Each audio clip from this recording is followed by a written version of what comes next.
Assalamualaikum warahmatullahi wabarakatuh. Kali ini kita mau belajar tentang rantai makanan ya. Nah, rantai makanan ini penting untuk dapat kita pahami atau kita pelajari bersama. Kenapa? Karena ini terjadi pada lingkungan kita sendiri atau lingkungan sekitar kita.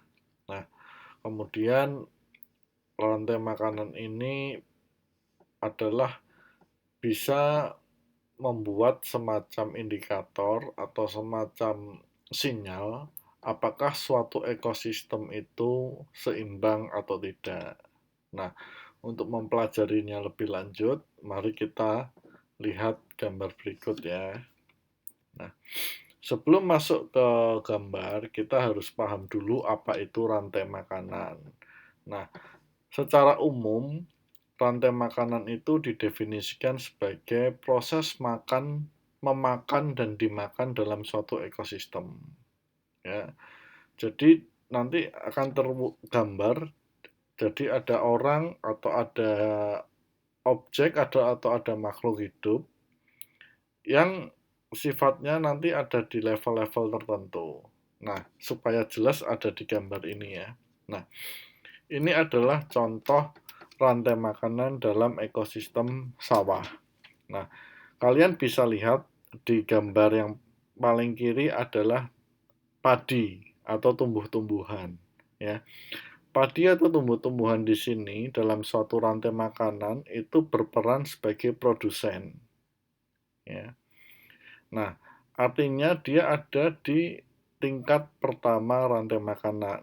Nah, padi secara umum biasanya dimakan oleh tikus kan. Nah, tikus dalam pola rantai makanan ini digambarkan atau disebut dengan konsumen tingkat pertama. Ya. Nah, tikus memakan padi, ya itu proses memakan. Nah, tapi tikus dimakan oleh ular. Nah, oleh sebab itu ular masuk dalam rantai makanan dengan sebutan konsumen tingkat 2. Nah, selanjutnya apakah ada yang memakan ular? Ada, jawabannya adalah burung elang. Nah, maka burung elang berada di level atau di tingkat konsumen tingkat 3. Nah, ini adalah contoh simpel dari rantai makanan. Terus pertanyaannya, siapa yang memakan burung elang? Nah, kalau dalam gambar ini tidak ada. Artinya ketika burung elang nanti meninggal, maka dia akan diurai oleh bakteri. Kan meninggal kan pasti jatuh ke tanah tuh. Nah, jatuh ke tanah nanti biasanya akan diurai oleh bakteri dan sebagainya. Maka selesailah satu siklus rantai makanan tersebut. Ya. Nah, untuk mempelajari rantai makanan ini supaya lebih jelas, kita harus melihat yang namanya piramida rantai makanan. Apa itu piramida rantai makanan? Nah, ini gambarannya seperti ini. Ya, kalau teman-teman atau kalian lihat piramid, itu kan bentuknya mengerucut ke atas ya, segitiga tapi mengerucut ke atas. Atau bangun ruangnya adalah limas. Nah, di bagian bawah itu adalah produsen ya, tadi padi ya, contohnya seperti itu. Nah, sering juga disebut dengan tropik 1. Nah, di atasnya adalah makhluk yang memakan padi ya, bisa ular, ulet ya, bukan ular, sorry, ulet. Kemudian ada belalang juga bisa, tikus juga bisa. Nah, makanya dia masuk di level yang kedua atau tropik 2 dengan konsumen tingkat pertama. Ya.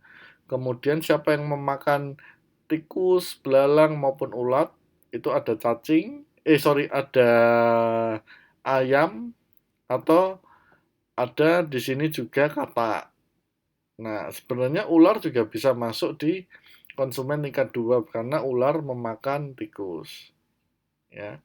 Tapi di sini digambarkan hanya katak dan ayam. Lalu siapa yang memakan ayam dan katak? Di sini digambarkan adalah ular dan burung.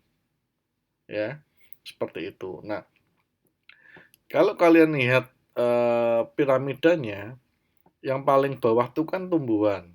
Tumbuhan itu kenapa di paling bawah. Dan kalau kita lihat, gambarnya itu kan yang paling bawah itu kan yang paling luas ya, paling banyak, paling besar space-nya, paling besar ruangnya. Nah, itu menunjukkan bahwa secara seimbang seharusnya suatu ekosistem atau suatu rantai makanan pada suatu ekosistem, jumlah produsen harus lebih banyak. Kemudian jumlah konsumen tingkat pertama dibandingkan konsumen tingkat kedua harus lebih banyak konsumen tingkat pertama. Dan seterusnya semakin mengecil sampai dengan konsumen yang paling tinggi.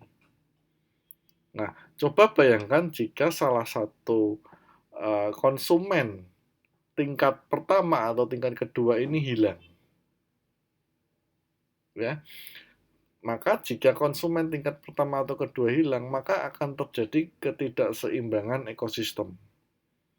Artinya, ular atau elang tidak lagi bisa mendapatkan makanan dengan baik, maka dia akan mencari makanan di tempat lain.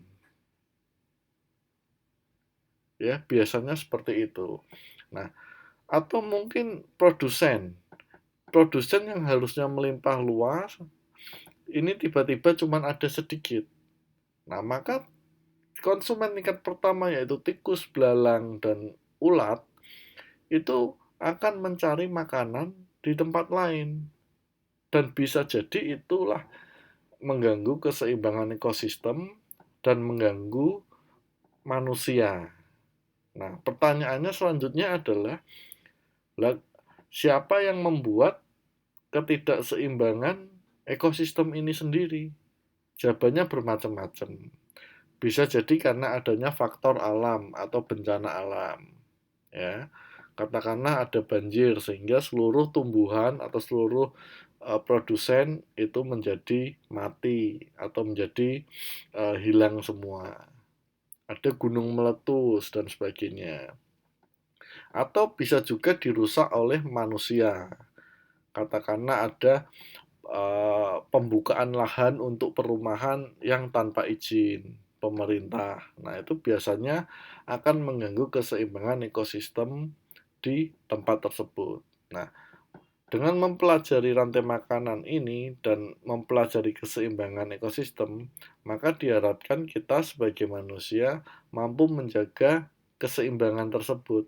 Dengan cara apa? Tentu dengan cara tidak melakukan tindakan yang merusak ekosistem itu sendiri. Ya, contoh seperti pembakaran hutan atau penebangan hutan secara liar. Kemudian perburuan, ya, itu juga tidak boleh. Nah, kira-kira itu mengenai penjelasan rantai makanan, mudah-mudahan bisa dimengerti. Ya, kalau ada pertanyaan silahkan bertanya di kolom komentar.